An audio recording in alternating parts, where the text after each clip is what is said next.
अगर मैं डेफिनेशन की बात करूं इमरजेंसी के, तो it is a combination of circumstances resulting in a state that calls for immediate action. मतलब एक ये ऐसे सर्कमस्टेंसेस क्रिएट हो जाते हैं जहां पर हमें किसी भी चीज़ को लेकर के उसके अगेंस्ट इमीडिएट एक्शन लेना पड़ता है।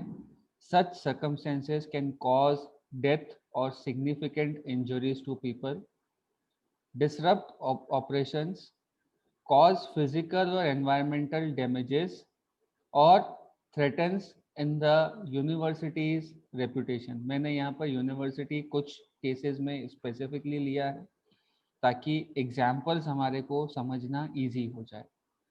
से फॉर एग्जाम्पल, आप लोगों का अभी पेपर है और आप लोगों ने एग्जाम फॉर्म नहीं भरा, तो उस केस में मेरे लिए और आपके लिए एक बहुत बड़ी इमरजेंसी क्रिएट हो जाती है कि आप लोगों को एग्ज़ाम देनी है, वो आपकी इमरजेंसी है, और मुझे आपकी एग्ज़ाम करानी है, वो मेरी इमरजेंसी है। तो उस केस में मेरे को ये ध्यान रखना पड़ेगा कि आप लोगों का कोई नुकसान ना हो और जो सिचुएशन पूरी है वो बहुत इजीली हैंडल आउट हो जाए। तो उसके लिए जो मैं स्टेप्स लेने वाला हूँ, वो सारी स्टेप्स जो हैं वो आती हैं लेवल्स ऑफ इमरजेंसी में, कि किस लेवल की इमरजेंसी है और उसके अगेंस्ट में क्या एक्शन लेने वाला हूँ। अगर मैं दूसरे टर्म्स में बात करूँ, तो जो सर्कमस्टेंसेस होते हैं जिसके कारण इमरजेंसी इंड्यूस होती है या इमरजेंसी हम कहते हैं लग रही है या हमारे को इमरजेंसी है, जब हम ये स्टेटमेंट देते हैं तो उस केस में क्या होता है, किसी की डेथ पे बात आ जाती है कि इमरजेंसी या कोई सिचुएशन के कारण किसी की डेथ हो सकती है। किसी इमरजेंसी में किसी बंदे को लगी हुई है, किसी पर्सन को चोट आ गई है, तो दैट इज़ एन इमरजेंसी कि उसको जल्दी से जल्दी हमें मेडिकल अटेंशन देना है। कई बार इमरजेंसी ऐसी होती है कि हमारे कुछ ऑपरेशंस हैं, ऑपरेशन से मतलब ये है हम कुछ काम कर रहे हैं और वो काम हमारे प्रॉपर टाइमिंग पे पूरे नहीं हो पा रहे हैं, तो that is again an emergency. कई बार फिजिकल और या फिर एनवायरमेंटल डैमेजेस हो जाते हैं, जैसे आग लग जाए तो वो एक एनवायरमेंटल डैमेज है, उसमें फिजिकल डैमेज भी आ जाता है, तो again it is a emergency. तो उस केस में हमें जो स्टेप्स लेने हैं वो सारे आते हैं लेवल्स ऑफ इमरजेंसी में, जहां हम ये डिसाइड करते हैं कि किस लेवल की इमरजेंसी हमारे को है और उसके लिए हमें क्या मेजर्स लेने हैं। माइनर इमरजेंसीज और क्रिटिकल इंसिडेंट्स, ये एक अलग पोर्शन है इस चीज़ का। ये क्या होता है, एनी इंसिडेंट पोटेंशियल और actual which will not seriously affect the overall functional capacity of the institute.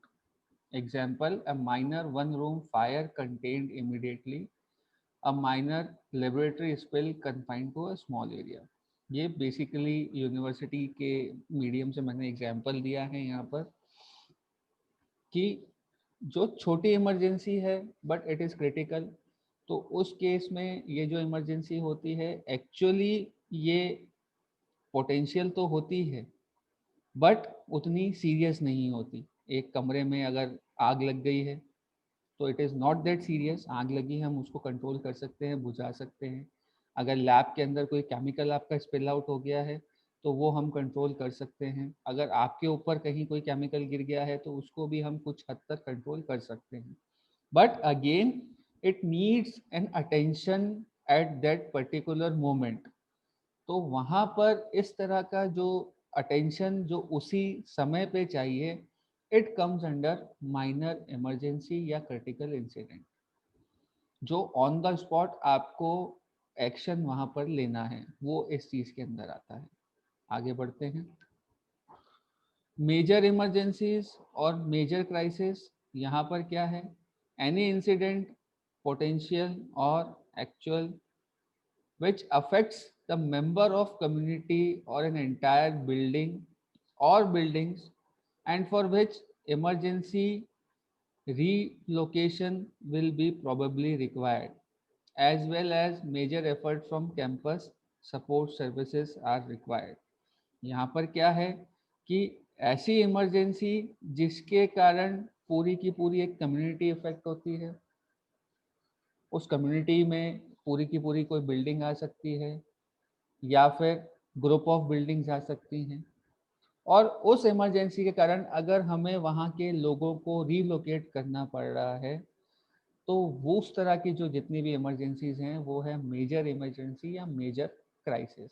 इसके अंदर हमें लोकल एडमिन या फिर कैंपस एडमिन या कैंपस सपोर्ट स्टाफ की भी मदद लगती है या लग सकती है। अब जैसे यहाँ पर मैं अगर बात करूँ एग्जाम्पल्स की, तो आप इस चीज़ से समझ सकते हैं कि आपका कैंपस है, कॉलेज का कैंपस, उसके अंदर अर्थक्वेक आ गया, पूरी बिल्डिंग्स हिल गई, कुछ बिल्डिंग्स गिर गई। तो इस केस में जब आप लोग यहाँ हैं तो हमारी पहली प्रायोरिटी है आप लोगों को सेफली कैंपस से दूर करना। तो हम लोग क्या करेंगे, आप लोगों को जल्दी से जल्दी रीलोकेट करने की कोशिश करेंगे।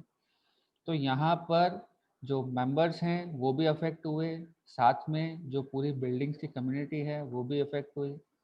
यही अगर लोकल एडमिनिस्ट्रेशन की बात करूँ तो उस केस में भी हमें रिलोकेशन करना पड़ेगा अगर यही सेम सिचुएशन उनके साथ होती है। आज के सिनेरियो की बात करूं जो कि कोविड-19 वाला सिनेरियो है, तो इस केस में भी अगर एक पर्टिकुलर एरिया सीवियरली अफेक्टेड है कोरोना वायरस से या कोविड-19 से, तो उस केस में हमें उस एरिया को आइसोलेट करना पड़ेगा, उस एरिया को या तो खाली करना पड़ेगा या फिर उस एरिया को हमें एक सेपरेट जोन में कन्वर्ट करना पड़ेगा, जो कि हम लोगों ने पिछले कुछ महीनों में देखा भी था। कंटेनमेंट एरियाज बना दिए जाते थे जहाँ पर किसी का आना जाना अलाउड नहीं होता था। तो इस तरह की जितनी भी इमरजेंसीज हैं जहाँ पर लोकल कम्युनिटी जो है बहुत ज़्यादा इफेक्ट होती है या फिर लोकल कम्युनिटीज़ बहुत ज़्यादा इफेक्ट होती है। Community means single, communities means a group of people. तो जहाँ पर कम्युनिटी या कम्युनिटीज़ बहुत ज़्यादा अफेक्ट होती हैं, that comes under major emergencies और मेजर